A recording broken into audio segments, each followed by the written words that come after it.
When someone says one no to you, you will need someone to say yes 10 times just to neutralize this no. It takes 6 months for someone to forgive.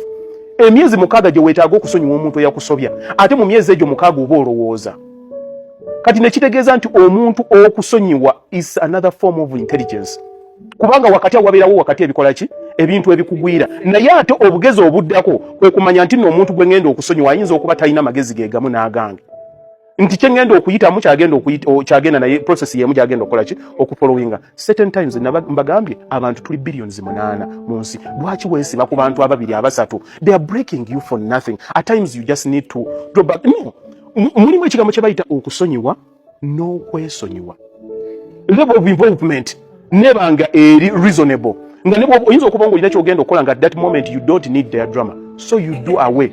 And there are certain people who olina okukkiriza halasi kyagwa bano nina okubateeka wano mbaagaliza birungi byerere. And at times you have to look people in the eyes.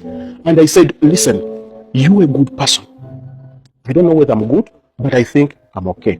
We had a disagreement on such and such a thing. I might be wrong, you might be wrong. I forgive you, I ask for your forgiveness.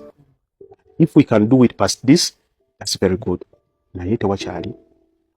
Omuntu olwaliro gw'otayagala alina abantu 10 singa afa abagwa ne basamba n'ebigere. So you might be a good person, naye nga mulina ensonga gye muganya okukola ki? Kati tokiteeka nnyo kubanga ogundi omubi gundi kikuteeke lwaki kikumenya? Just look the person in the eyes, omugambe nkubulire nakusobya naawe wansobya eno ensonga nkusaba tusonyiwaganye, tambula mukubire goodbye ogende and you do your own thing, cutting it out in your life strategically ogende okola ebibyo. By the way, in life tewali muntu yenna ayagala kubeera compared to, and people need to understand this, especially kati kano ka message kambawe ddala abakazi abakyala. Bw'obanga ne bbaawo ng'alina ekintu kyakola awaka, never said the neighbor does this, my brother does this. Abasajja bali so egoistic. Nti ne bw'oba olabye amusinga, you don't mention it. You just have to develop the skills on how to come up with it. Nga ego ye eri fragile, tugikoze eki?